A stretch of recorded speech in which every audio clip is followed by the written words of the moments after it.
Hello viewers, आज मैं आपको बड़े भाई साहब पाठ की समरी यानी कि सारांश बताने जा रहा हूँ। इसके साथ मैं आपको यह भी बताऊंगा कि इस पाठ को लिखने का उद्देश्य क्या है और इसके कौन से पॉइंट्स हैं जो आपको एग्ज़ाम के लिए ध्यान रखना है।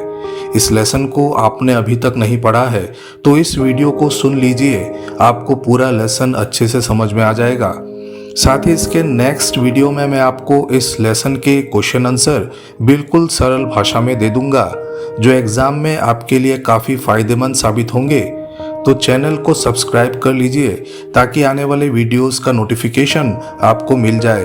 तो चलिए देर न करते हुए वीडियो शुरू करते हैं। लेखक प्रेमचंद ने इस पाठ में अपने बड़े भाई के बारे में बताया है जो कि उम्र में उनसे 5 साल बड़े थे परंतु पढ़ाई में केवल 3 कक्षा आगे। लेखक स्पष्टीकरण देते हुए कहते हैं, ऐसा नहीं है कि उन्होंने बाद में पढ़ाई शुरू की, बल्कि वे चाहते थे कि उनकी बुनियाद मजबूत हो, इसीलिए 1 साल का काम 2-3 साल में करते, यानी उनके बड़े भाई कक्षा पास नहीं कर पाते थे। लेखक की उम्र 9 साल थी और उनके भाई 14 साल के थे। वे लेखक की पूरी निगरानी रखते थे जो कि उनका जन्मसिद्ध अधिकार था। बड़े भाई स्वभाव से बड़े अध्ययनशील थे, हमेशा किताब खोले बैठे रहते। समय काटने के लिए वो कॉपियों पर तथा किताब के हाशियों पर चित्र बनाया करते, एक चीज को बार बार लिखते। दूसरी तरफ लेखक का मन पढ़ाई में बिल्कुल नहीं लगता। अवसर पाते ही वो हॉस्टल से निकलकर मैदान में खेलने आ जाते।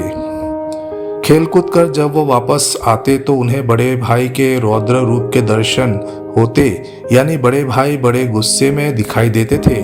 उनके भाई लेखक को डांटते हुए कहते हैं कि पढ़ाई इतनी आसान नहीं है, इसके लिए रात दिन आग फोड़नी पड़ती है, खून जलाना पड़ता है, तब जाकर यह समझ में आती है। अगर तुम्हें इसी तरह खेलकर अपना समय गंवाना है तो बेहतर है कि घर चले जाओ और गुल्ली डंडा खेलो। इस तरह यहाँ रहकर दादा की गाढ़ी कमाई के रुपए क्यों बर्बाद करते हो। ऐसी लताड़ सुनकर लेखक रोने लगते और उन्हें लगता कि पढ़ाई का काम उनके बस का नहीं है, परंतु 2-3 घंटे बाद निराशा हटती तो फटाफट पढ़ाई लिखाई की कठिन टाइम टेबल बना लेते जिसका वो पालन नहीं कर सकते। खेल कूद के मैदान उन्हें बाहर खींच ही लाते। इतने फटकार के बाद भी वो खेल में शामिल होते रहे। सालाना परीक्षा में बड़े भाई फिर फेल हो गए और लेखक अपनी कक्षा में प्रथम आए। उन दोनों के बीच अब 2 कक्षा की दूरी रह गई।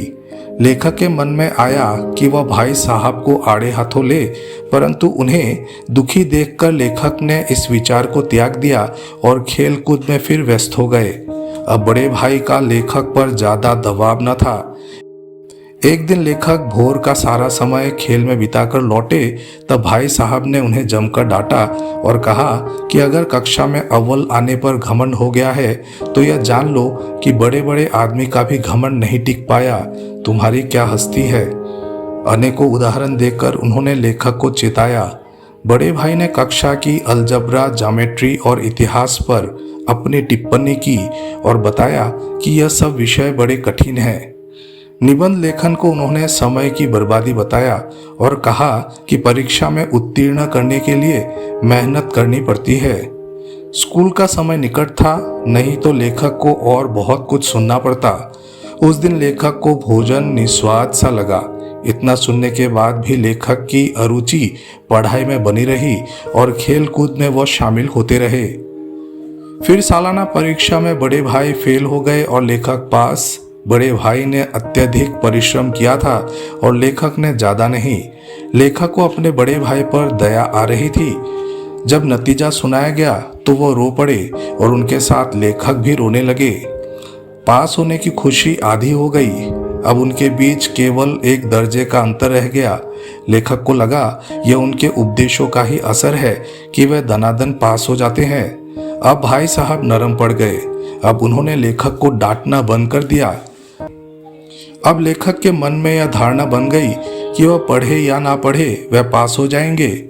एक दिन संध्या समय लेखक हॉस्टल से दूर कनकोआ यानी पतंग लूटने के लिए दौड़े जा रहे थे, तभी उनकी मुठभेड़ बड़े भाई से हो गई।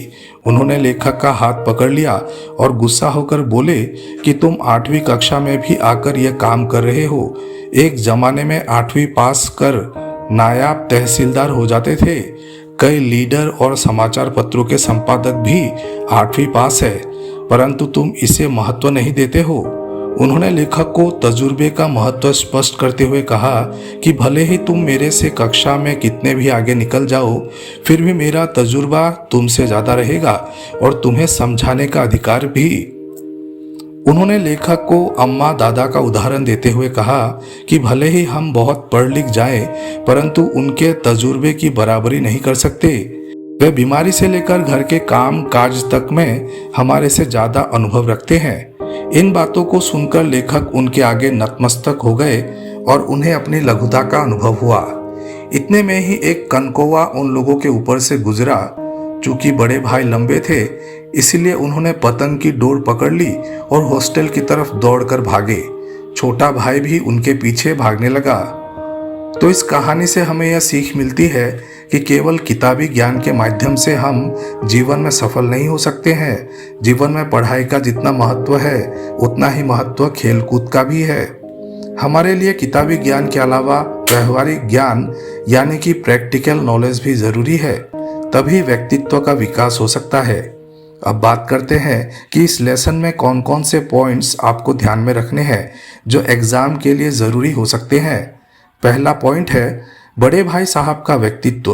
उनके व्यक्तित्व में क्या क्या गुण थे, कौन से दोष थे, वह पढ़ाई के समय कैसा व्यवहार करते थे आदि। दूसरा पॉइंट, इस पाठ में एजुकेशन सिस्टम में जो कमियां हैं उसकी ओर इशारा किया गया है, तो इसको भी ध्यान में रखिए।